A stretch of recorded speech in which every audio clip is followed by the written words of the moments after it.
Boa tarde, Silvino. Muito obrigado pela oportunidade de apresentar a vocês esse movimento que nos empolga tanto, não é? Apresentar para ti e apresentar para os diretores de redação, Nelson, e os outros dois que eu não sei quem são, que não estão presentes, mas estarão, ok? Esse como já tínhamos te dito antes, esse projeto nos empolga muito como cidadãos. A gente acha que é possível, não é?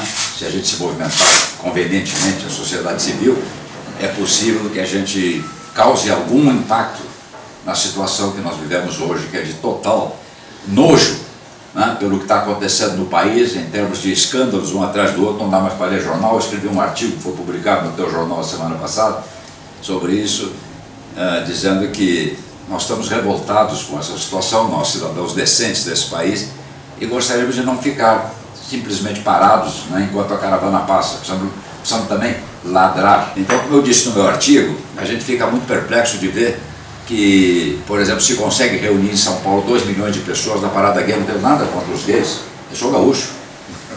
Então, necessariamente eu não tenho nada contra o movimento GLS, ok?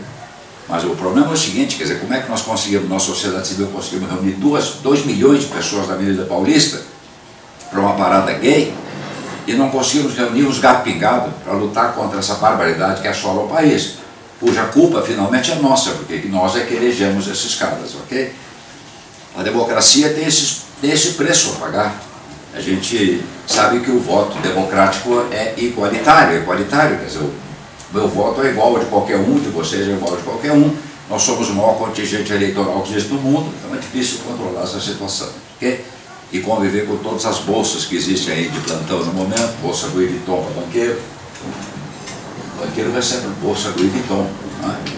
O pobre recebe bolsa família, mas é bolsa para tudo que é lado. Existe uma anestesia geral da população, fruto da propaganda oficial e do ufanismo nacional.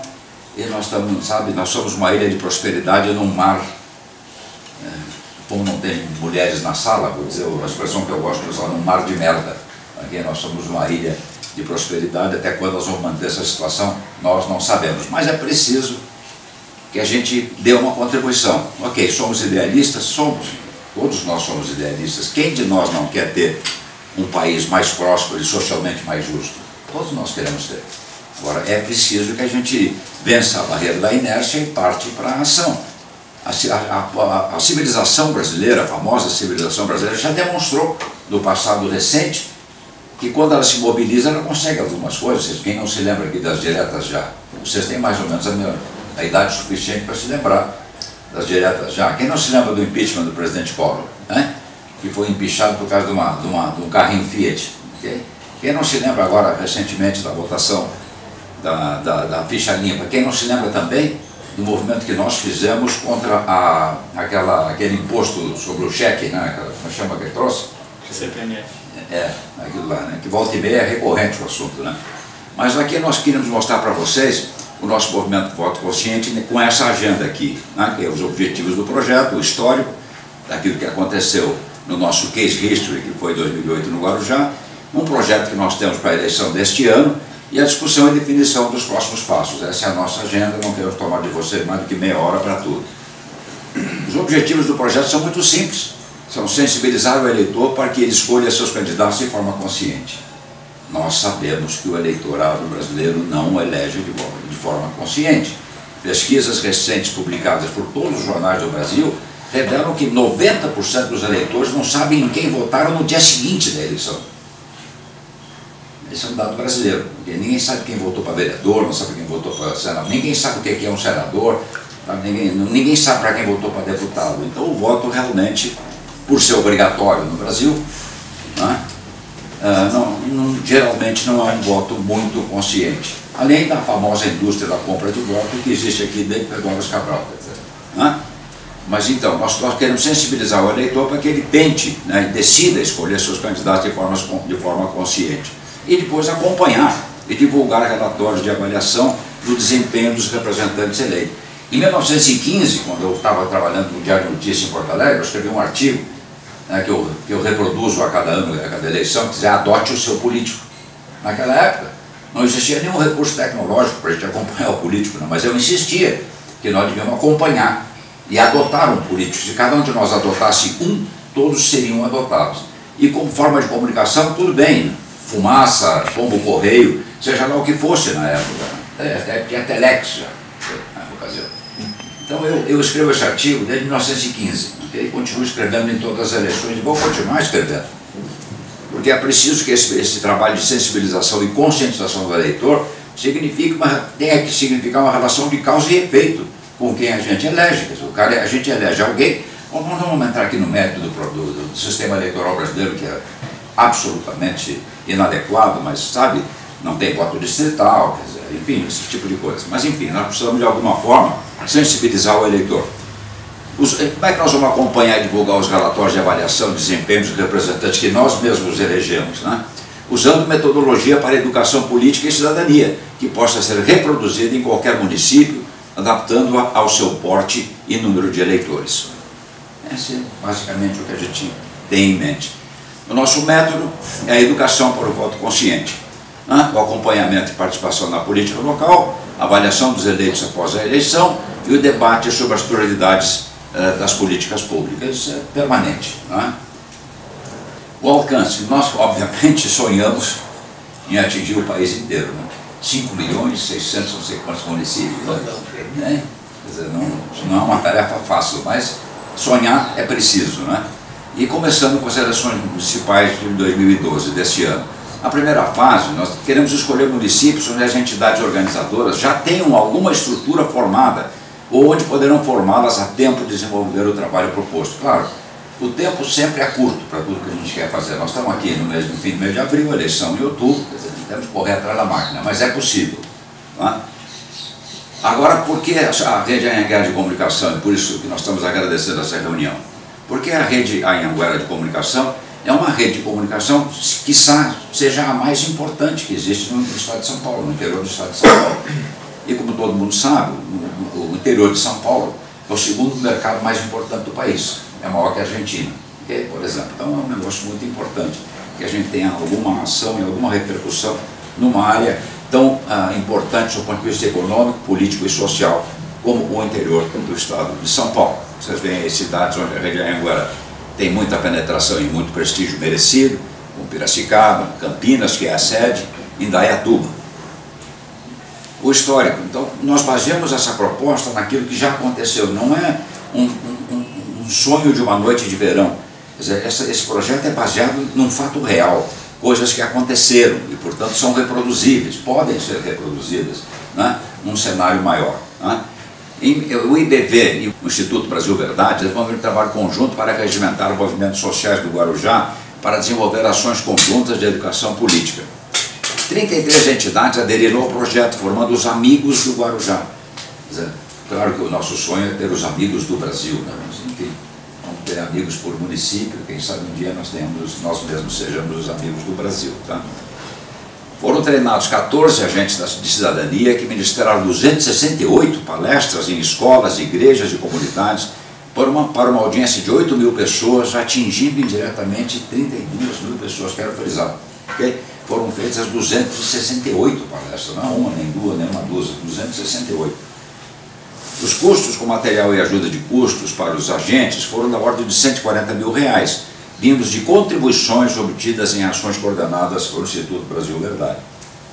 O resultado, devido à conscientização motivada pelas ações dos Amigos do Guarujá para o voto consciente, para a eleição de candidatos ficha limpa, quando não existia ainda a lei da ficha limpa do Brasil, os candidatos com processo na Justiça não foram reeleitos e 60% da Câmara dos Vereadores foi renovado. É proibido falar o que eu vou falar agora, portanto, vocês podem colocar em alto que eu sou politicamente incorreto, eu falo tudo que eu tenho vontade, ok? Não devo nada para ninguém, portanto eu falo o que tenho vontade, vocês podem me prender. Já fui preso algumas vezes, não tenho medo de ser preso de novo. Okay? Nessa eleição aqui, segundo o presidente do partido, do candidato que antes da eleição tinha 77% de preferência de voto e que perdeu no primeiro turno, ele, o presidente do partido, que é o Paulinho da Força, debita esse fracasso eleitoral que não estava previsto no cenário dele, estava levando a eleição como certa, a esse movimento que aconteceu no Guarujá. Palavras dele. Ok? Então conseguimos defenestrar o candidato a prefeito, que não era lá a ficha mais limpa do mundo, né? E conseguimos esse resultado na Câmara de Vereadores. Quais são os elementos desse processo? fundamentalmente os agentes da cidadania. Essas pessoas são arregimentadas nas escolas e nas comunidades e foram treinados pelo movimento Voto Consciente em cursos de formação política, tornando-se aptos para fazer palestras. Repito, nós fizemos 268 palestras, então esse treinamento foi muito importante. O outro elemento importante, fundamental do processo foi a ficha pública, que são informações básicas sobre o candidato, sobre os candidatos obtidas junto ao Tribunal Regional Eleitoral. Aqui, ó. Aqui está o exemplo físico da ficha pública, o que foi feito pelos amigos do Guarujá. Mobilização da sociedade civil, pelo voto de qualidade nas eleições municipais. Aqui está um por um. Aqui está. Esse jornal daqui foi um elemento fundamental na conscientização dos eleitores daquele município. Então, os objetivos e planos para a cidade, na hipótese de serem eleitos, obtidos em pesquisa feita por empresa especializada. Então, quem é que vai falar sobre a gente? Os agentes de cidadania foram treinados em média 54, 60 agentes, 14 entraram em campos de ação e indo em todas as cidades, né? Como foi falado pelo FAVEP, desde igrejas a comunidades, associações de bairros, favelas, né, pequenas regiões e ônibus também. Nós tivemos agentes, por exemplo, que entraram em ônibus para fazer exposições sobre o que seria o movimento Voto Consciente dentro do ônibus. Esse movimento trouxe esse resultado que o FAVEP acabou de citar e teve a importância que teve o treinamento dos agentes. Por isso é tão importante frisar a importância dos agentes da cidadania, né? Porque eles são realmente o elo de comunicação físico, né? Entre o nosso movimento e a comunidade. É que levou a informação. Eles são os agentes da cidadania mesmo, fisicamente, né? São o elo high touch, né? do nosso movimento. Material de apoio, cartilhas do Movimento de Combate à Corrupção Eleitoral, Ministério Público Eleitoral, Movimento Voto Consciente, que eu não sei o que é, isso aqui, né? Então, isso aqui, o que é esse aqui? Movimento de Combate à Corrupção Eleitoral. Então, esse livro aqui, que está na sua 4ª edição, foi distribuído no Brasil inteiro, uma tiragem de 400 mil exemplares, mais ou menos, Combate à Corrupção nas Prefeituras do Brasil. Parece que muito... Um dado importante, já mandaram mais de 200 prefeitos para casa, só fiscalizando nota fiscal. Com essa cartilha. Eu não entendi. 250 prefeitos do Brasil, da área de São Paulo. 5.600? Isso. Foram mandados para cá. Caçados. Empichados. Um deles dessa cidade que está aí. Foi parar na Condeada, para você ter uma ideia. Com base nesse métodos, né? Eles mostram o método de como só fiscalizando nota fiscal. Isso aqui...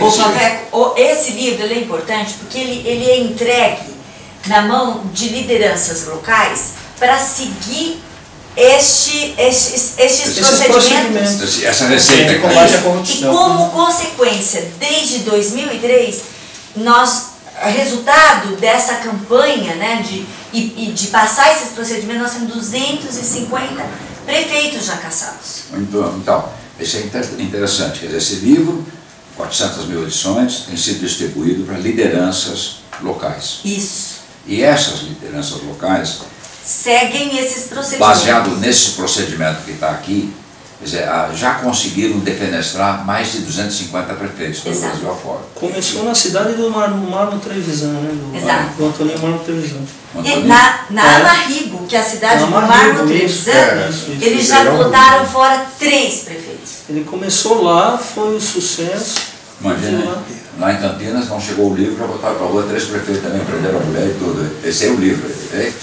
E as palestras foram desenvolvidas pelos agentes da cidadania, já falamos, mais de 260 palestras foram feitas, em escolas, faculdades, igrejas, associações, comunidades. A ideia é dizer que foi feito por eles usando esse material. Sim, esses agentes da cidadania usavam isso aqui e faziam as palestras. Usavam a ficha pública. E usavam também no ônibus, em qualquer lugar que eles visitavam. Ok. O novo projeto.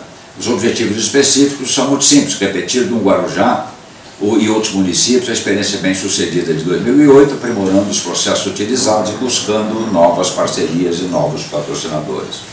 Selecionar um grupo pequeno de municípios para aperfeiçoar o processo e ganhar experiência para reproduzi-lo em maior escala nas eleições futuras. Como resultado, eleger os candidatos comprometidos com a busca de solução para os problemas da comunidade e estruturar o movimento de forma que as atividades dos políticos eleitos sejam acompanhadas. Adote o seu político, né? Suas promessas de campanha sejam cobradas e a população seja informada. A lideranças locais comprometidas com o projeto é fundamental e que sejam identificados apoiadores potenciais, entidades locais parceiras, sei lá, associação comercial, associação industrial, da ADVB local, as entidades, né, que, sem fins lucrativos, a maioria delas que congregam setores da opinião pública e da sociedade civil. Veículos de comunicação locais, fundamental, quem não se comunica se trumbica, e os patrocinadores, porque também é preciso que alguém banque, né? São gente que patrocine, e recursos humanos para o desenvolvimento do projeto, que tem que ser recrutados localmente, né? em cada município onde o movimento existir e é existir. Apoio. O Instituto Brasil Verdade, o Movimento Voto Consciente, orienta para a seleção de agentes da cidadania, que é absolutamente fundamental. Treinar os agentes da cidadania é outra coisa absolutamente fundamental. Desenvolvem e fornecem a apresentação padronizada para a realização das famosas palestras, que tem um resultado espetacular, o modelo da ficha pública para ser completada, reproduzida e divulgada, e material de apoio para ser reproduzido e distribuído aos eleitores. Alguns estão aqui. Podemos criar outros, né? Com a inteligência da rede Anhanguera de Comunicação, nós podemos criar outros materiais, né? Okay? A divisão de tarefas e de responsabilidades, agentes de cidadania, a coordenação é no município, arregimenta os agentes potenciais. Então, coordenação dos municípios, a gente, né? Se a rede Anhanguera se associar a nós nesse projeto, nós vamos em seguida com o que existe de movimento voto consciente nesses 3 municípios, onde a rede é muito importante, para coordenar executivamente o que nós devemos fazer no dia seguinte. Né? Ok. E, ficha pública, fornecemos o modelo, e a coordenação do município desenvolve pesquisa, entrevista com candidatos, faz a reprodução em papel e internet e distribui. Fornece material para reprodução, e a coordenação no município providencia reprodução e distribuição, além de ser distribuído pelos jornais dele. Né? Palestras, EBV e MVC fornecem a apresentação padronizada, e a coordenação no município, que é este grupo, e Movimento Voto Consciente, mais o time da Rede Anhanguera que está no local, faz o planejamento e divulgação. Não se esqueça da parte da internet. Divulga no papel e na internet. Tá? Aliás, eles têm uma coisa grande de internet, né? A Rede Anhanguera. Eles sempre falam aqui, a versão eletrônica que eles têm é muito grande, muito completa. Né? O calendário eleitoral, né, para 2012, o que a gente está imaginando? Que em maio, o calendário é esse, né? Legal, o eleitor pode requerer inscrição eleitoral ou transferência até o dia 9 de maio. As convenções são em 30 de junho, o registro dos candidatos até o dia, nós sabemos, impugnação das candidaturas, propaganda no rádio e TV do primeiro turno, propaganda do segundo turno, em cidades que houver. Essas cidades aqui têm segundo turno? As dele, que nós marcamos, não? Campinas tem, mas... Campinas, Piracicaba também. Também? Indaiatuba? Não? Tá. Esse corte aqui, a ideia é, no Preparar dia 18 de julho, estão definidos os candidatos. A partir daí, você Temos pode... que agir. A pesquisa. Vai pra rua. Tem que estar na fase de apertar botão e funcionar. Tá, legal. Ok. É isso. Próximos passos: montar grupo de trabalho RAC, IBB, MVC para estruturar o processo, identificar municípios com maior potencial para a implantação do programa. Quer dizer, nós já estamos sujeitos em 3, né? Sim. Como nós. Sim. Né? Lideranças potenciais, entidades apoiadoras potenciais, patrocinadores potenciais e planejar cronograma e orçamento. É isso, senhoras e senhores. Esperamos que... Muitas graças.